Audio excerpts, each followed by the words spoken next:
Right. So oops, let me go back. Hold on.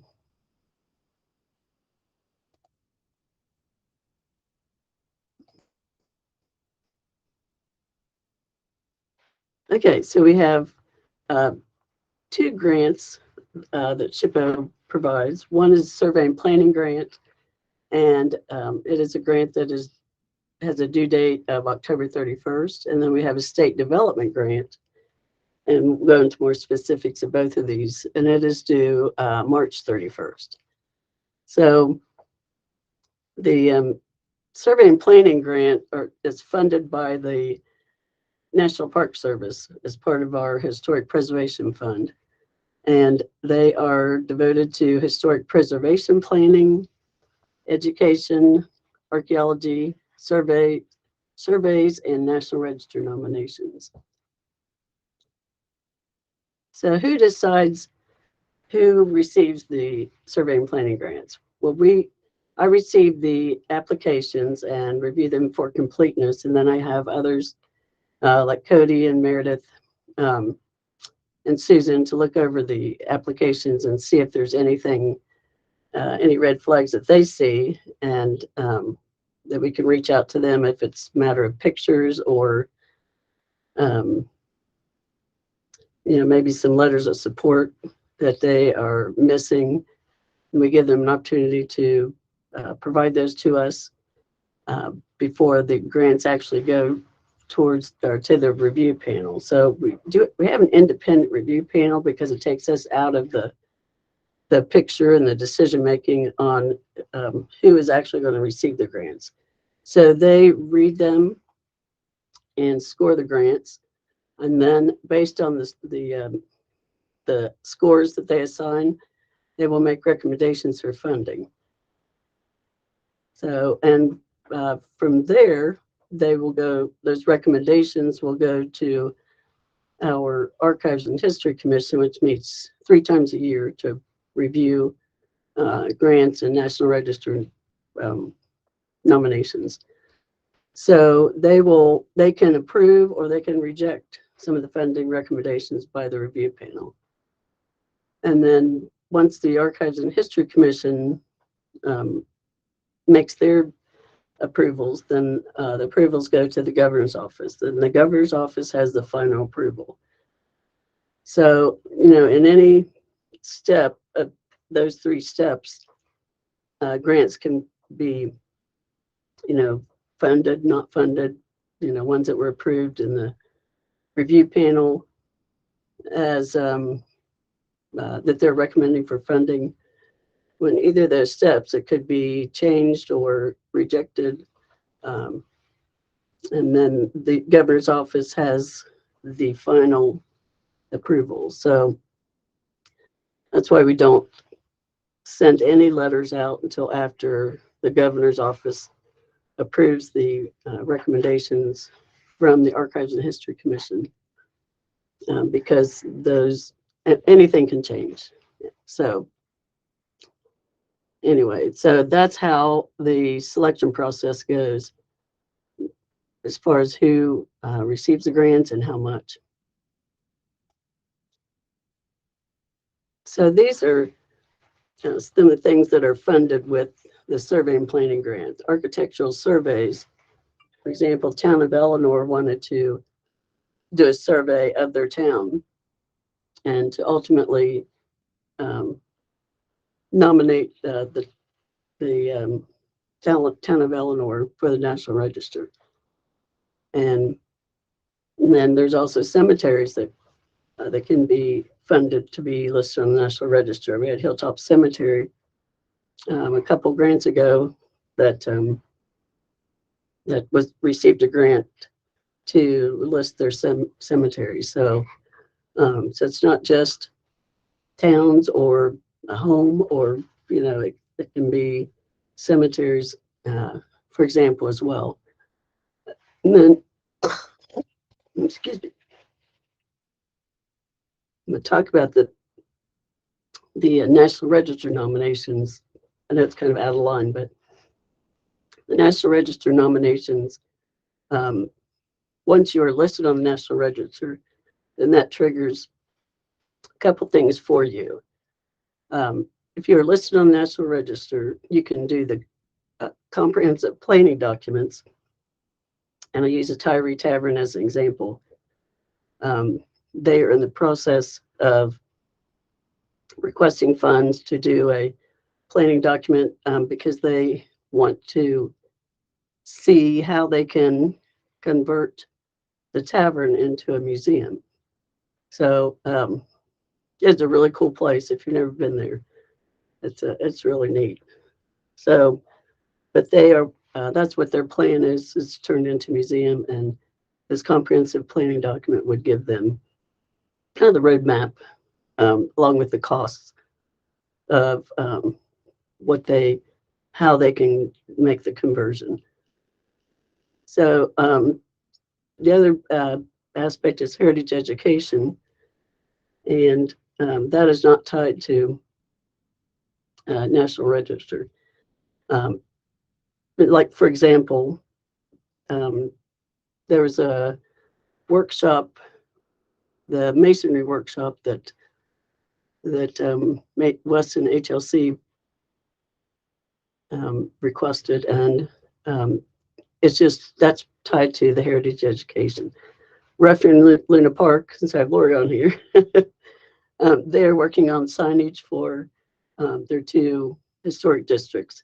If you've been downtown and been in the Luna Park district, you've seen that they have the Luna Park Historic District signs that are attached above the street sign. So it looks really cool. Sorry. Thank you. And then for pre-development historic structures report, Cooey Benz wanted to know, where did the structure come from? What's the history associated with it? So they can do a historic structures report to kind of give them that information. And then we also provide scholarships to historic preservation workshops and conferences. Last year they went to what was the workshop? It was a forum with National Alliance of Preservation Commissions, which is a really great one for you all. So we'll try to do that again. Yeah, we provide scholarships. It may not cover all the expense, but I think for most of them it did. So that is an option for you as well.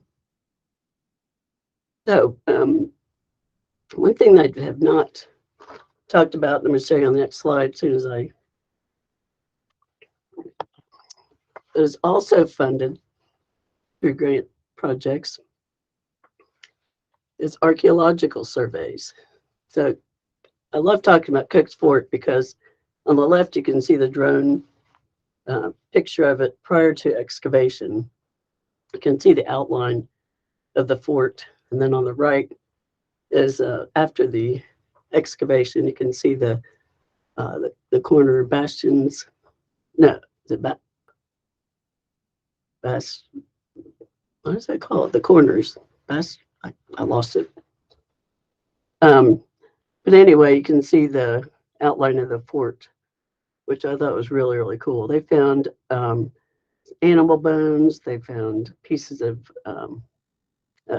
broken dishes. They found, oh gosh, all kinds of fun things. I wanted to make sure that it was animal bones and not people bones, but it was animal bones.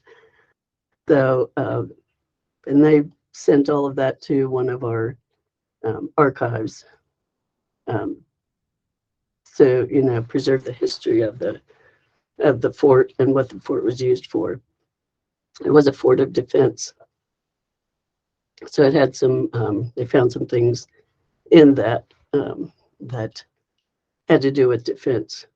We have another one that they're doing with the grant from last year. It's Thompson's Fort, and they're in the process of completing basically the same thing. what's interesting about Thompson's Fort is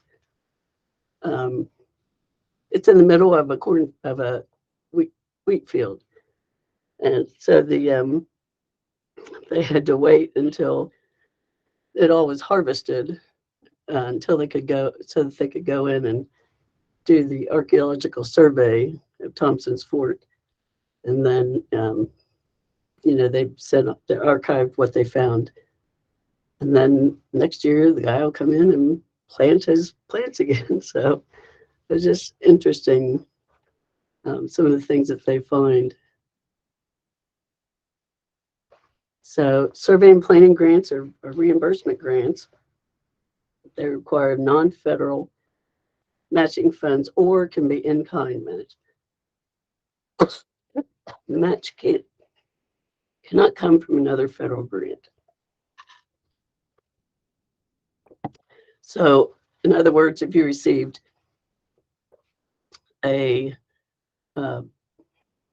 federal grant for like Save America's Treasures, you could not use the money from that to meet your match that's required for the survey and planning grants. So if you're a non-CLG, your reimbursement is 60-40%. For CLGs, it's advantage to you. It's 70%, 30%. You pay 100% up front, and then we reimburse CLGs 70%. You do not have to wait until the end of your project to submit for reimbursement. You can submit when you do pay the consultant, you can submit then for reimbursement. So you don't have to, put out all your money and then have to wait. You can actually be reimbursed as it goes along. Oh, any questions on the survey and planning grant so far?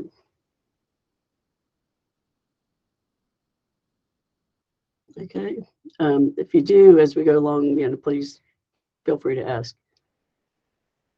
So then we have the state development grants, and they are funded by the West Virginia legislature. The money actually comes from the Lottery Education Fund. So every time you play the lottery, you can think that you're giving us a little minuscule piece of the ticket that you purchase.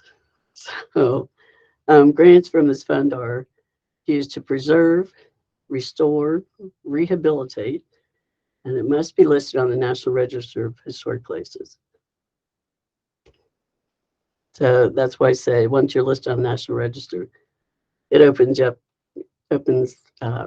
door for you for state development grants, and also for what is talked about with the survey and planning, the pre-development and the comprehensive planning. And it goes through the same the same process as the survey and planning goes. The independent review panel, and we try not to have the same people that read and score the survey and planning grants, that they're not also reviewing and scoring the state development grants. So we try to make the panels a little bit different each time. So, but they make recommendations. Then it goes to the Archives and History Commission to approve or reject, make any changes that they want. And the governor's office has the final approval. Okay, so these are also reimbursement grants. They are reimbursed at a match of 50-50 of your total expenditures. Like I was saying, with survey and planning, you pay 100% of the cost, and then reimbursed for 50% of the cost, and it's up to the amount of the grant. So say your grant was $40,000, but your total costs were $100,000. You wouldn't get $50,000 back because your grant was only for $40,000. So that's why I say it's up to the amount of the grant. So if you spend $100,000 on your project, we would reimburse you $40,000.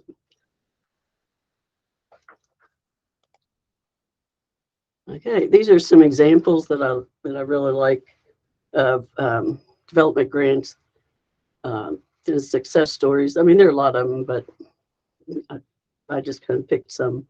So this is Arthur Dale, and the thing that you can look at is the A is just really faded, and then if you look at the roof of the porch, how there's a lot of chipping and then the poles, kind of hard to see, but on the left-hand side, you can really see the poles where there's a lot of cracking and chipping. So they received a grant to rehabilitate this property, and that's what it looked like afterwards. See how bright the A is, and then you can tell that a lot of the work that was done, the poles everything's nice and white and looks structurally sound. So I really like that because it's such a marked difference. This was on the back of Center Hall, and that's what it looked like before. Looks pretty rough. Now, I want you to pay attention to this. Was that a meter right here?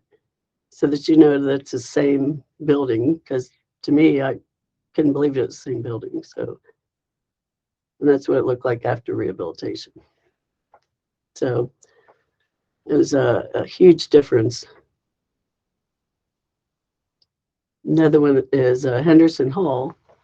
And the reason I like this is because in the next slide, it'll show some of the things that they have inside, but the home is open to the public and it's free.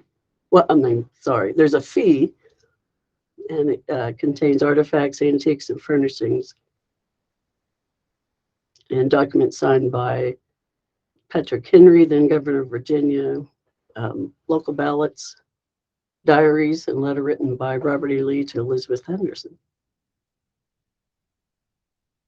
And this is the inside of it. You can see, this is the big cook stove where they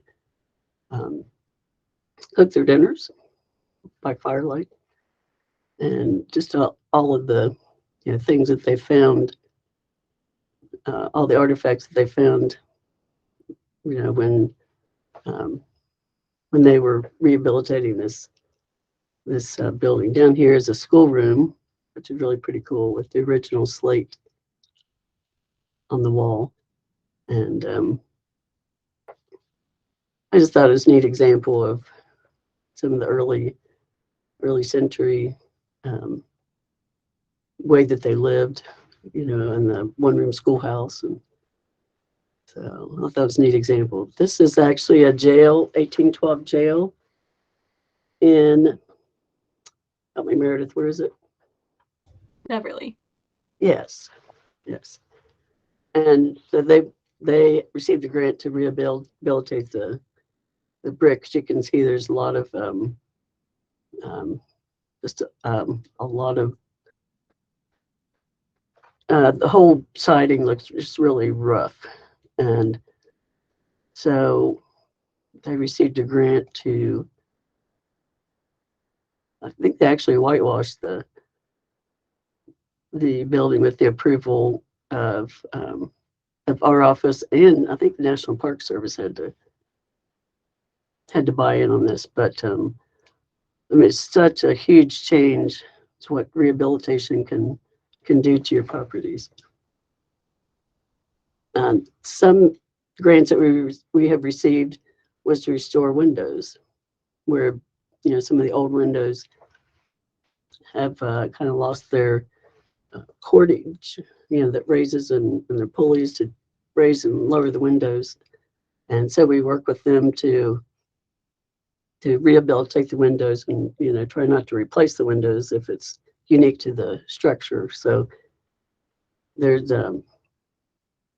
multifaceted things that the state development grant can be used for. And that's what I have. Do you have any questions at all?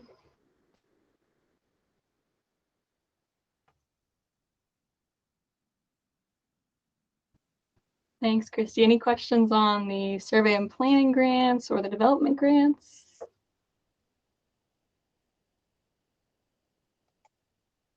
No.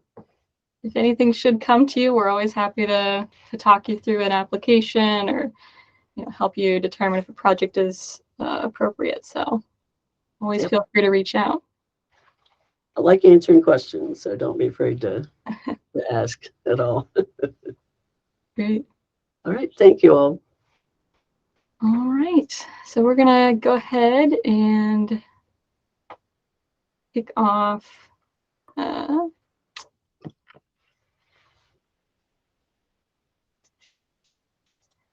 tax credits.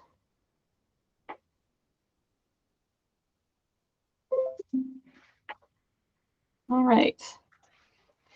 So while I'm the CLG coordinator, I'm also a tax credit coordinator here at SHPO. So we're going to talk a little bit about that and how you can incentivize those in your communities to use the program to restore the buildings without losing integrity. So the HTC program allows building owners who have completed qualified certified rehabilitation of a certified historic structure or structures to receive income tax credit based on the amount spent on qualified expenses. So we're going to kind of figure out and talk about those italicized phrases there throughout the presentation, because those all mean something really integral to the tax credit program. The tax credit program that we have is administered by both our office, the SHPO, and the National Park Service for commercial properties. So it kind of goes through a two-step application process. In FY21, we leveraged over $40.4 million in private investment into historic buildings through the credit, giving owners over $8 million in just state tax credits. So that's not even considering the federal tax credit. We follow the Secretary of the Interior's standards for rehabilitation, which is what we talked about some yesterday. But these are rehabilitation tax credits, so they really do focus on reuse of the building.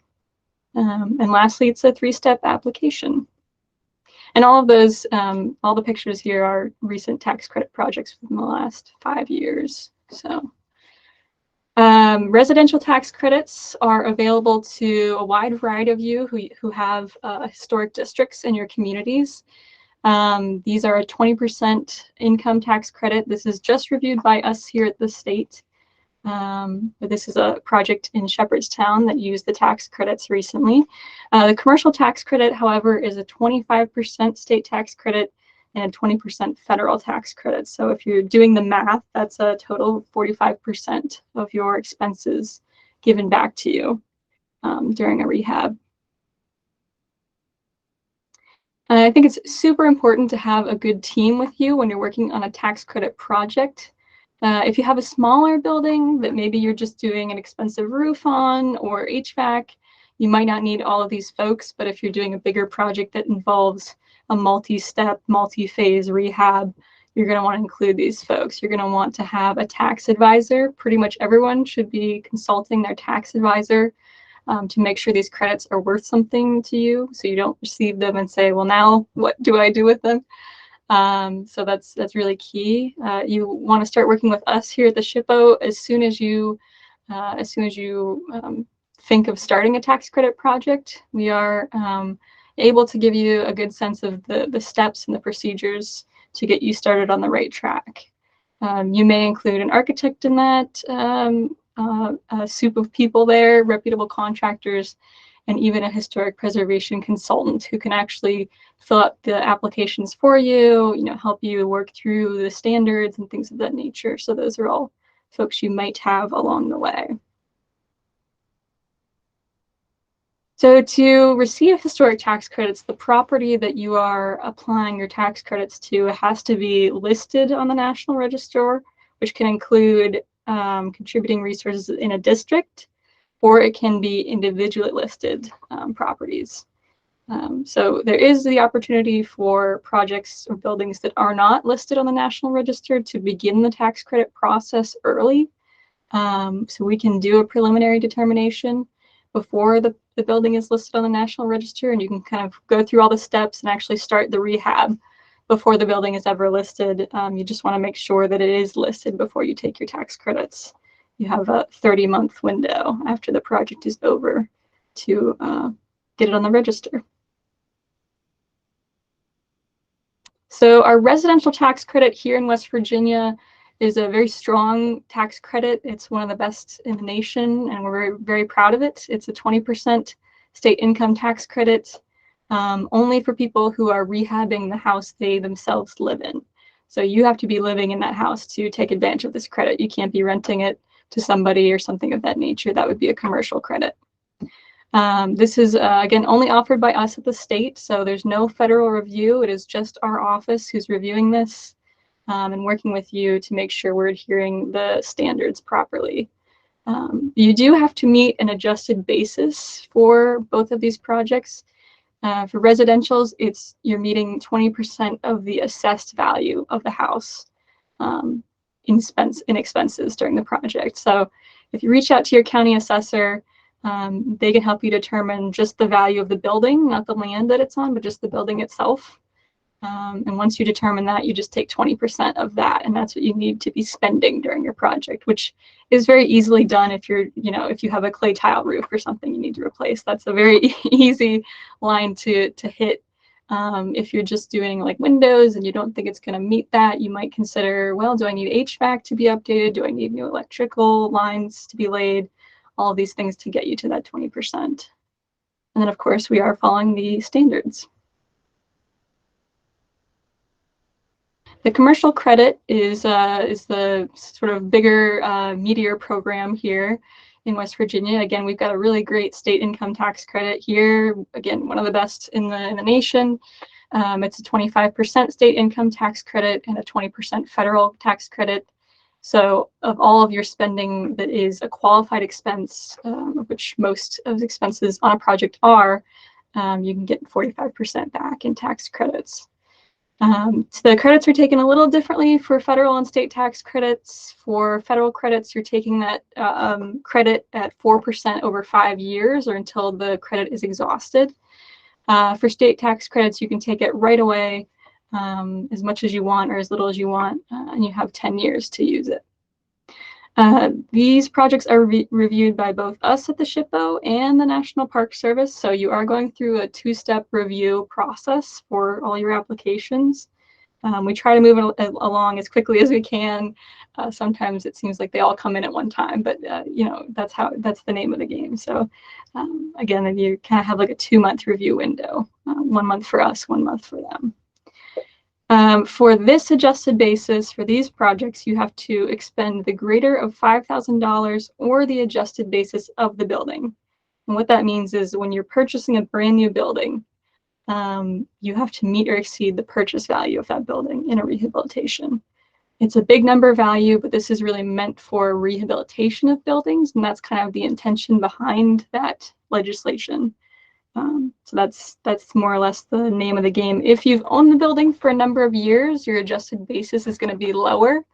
Again, you might reach out to a tax consultant to see if you even have an adjusted basis to meet if it's been, if the building has been in your family for a number of years.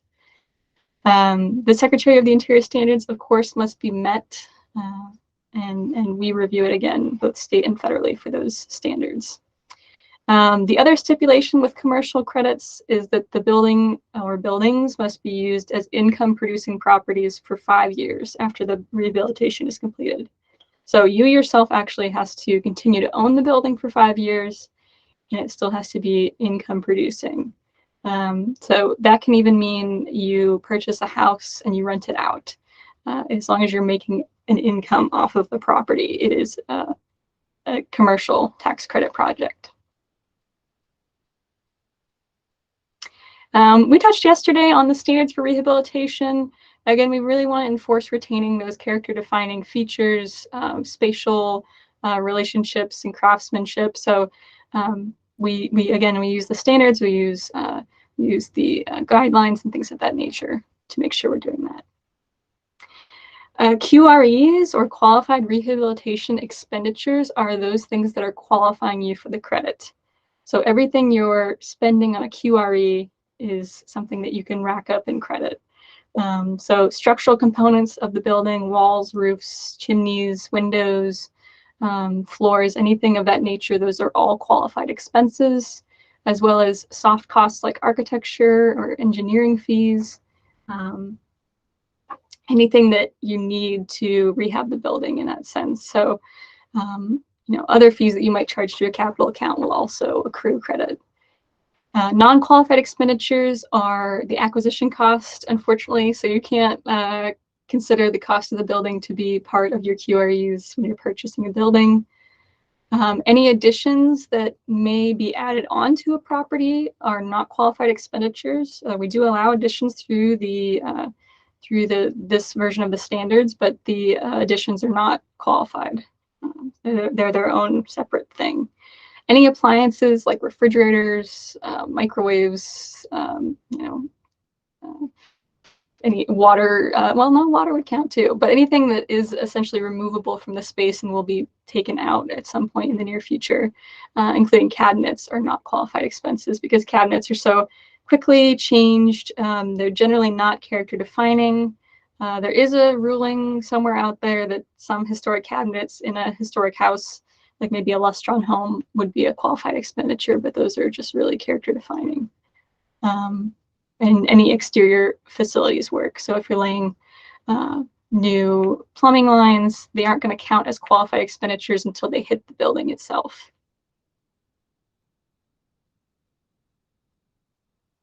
The application, we are still only accepting hard copy applications. I've heard throughout the process at the National Park Service that there are plans in the works to change this to an online submission process. We're looking at maybe within the next year going online. So that's the hope. But right now we're still accepting hard copies. Commercial credits projects have to have 2 full copies sent to our office. One stays here with me for review, and one goes on with our review to the National Park Service for their review. And all the forms and instructions you could ever want or need are on the NPS website, but I'm also happy to point you in that direction if need be.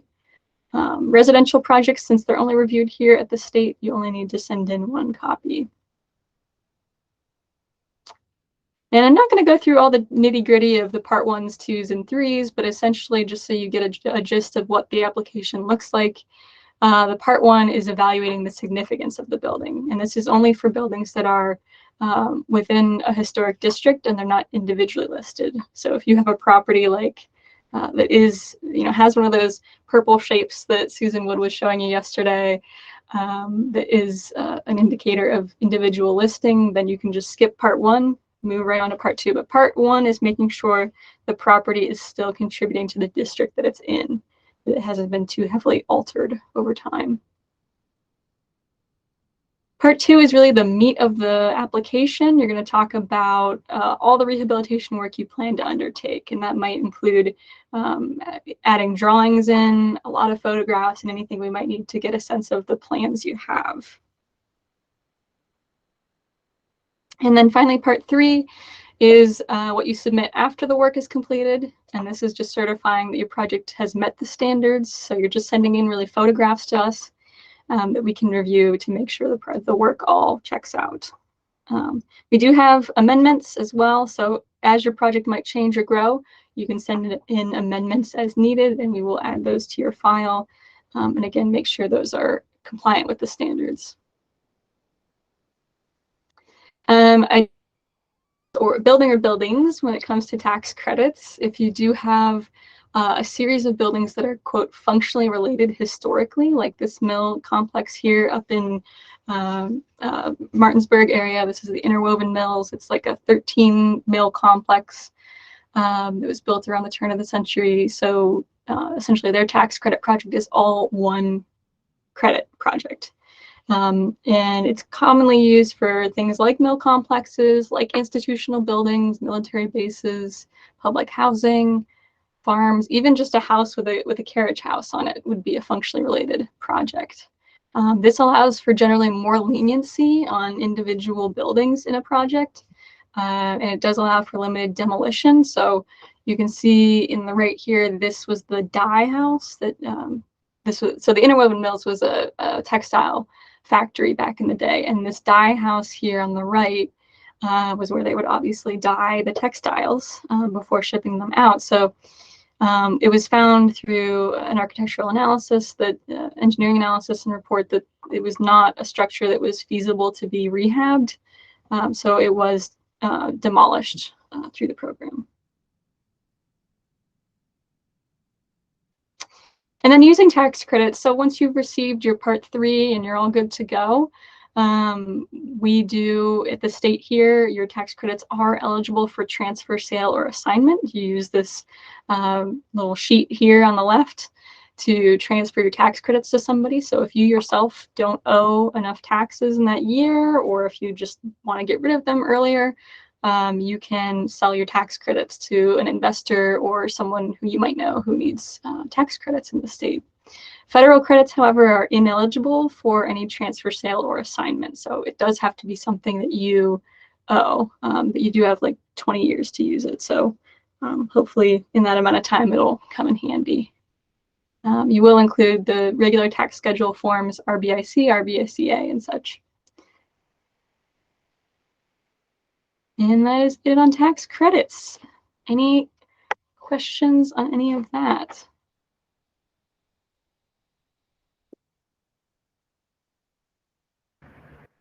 Hey, Meredith, Yeah, what's the deadline for submitting the application? there is no deadline for the historic tax credit program. It is constant, and you can submit anytime. There are no caps on the project anymore. So you can receive any amount of tax credits at any time. Skip? Meredith, is there an organized market to sell the credits? There are, yeah. And throughout West Virginia, I wouldn't be super knowledgeable about who that might be in the state. But there are certainly organizations that will help you transfer those credits, sell those credits. Yep. Guy? Yep. Hi, Meredith. Can you hear me? Yep. Yeah, I just wanted to clarify. So you said the amount, the minimum project cost needs to be 20%. This is for the residential state tax credit.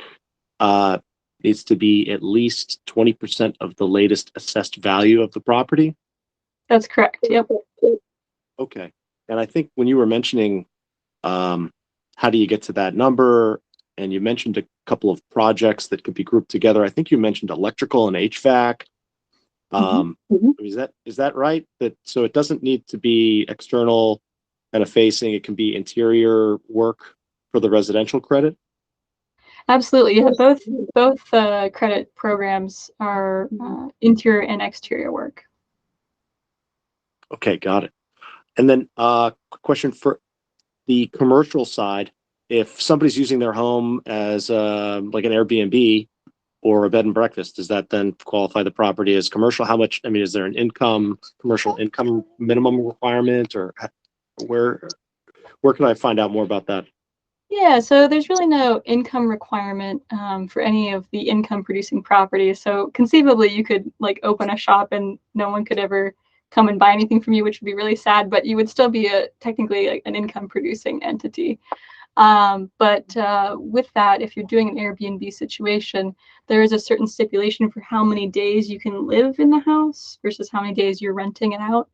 And I can get you the IRS information on that.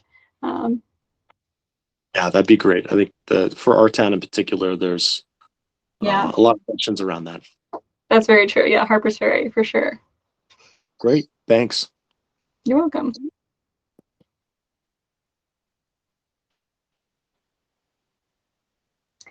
Great. All right. Well, I'm going to go ahead and pass the mic over to Danielle Parker with PAWV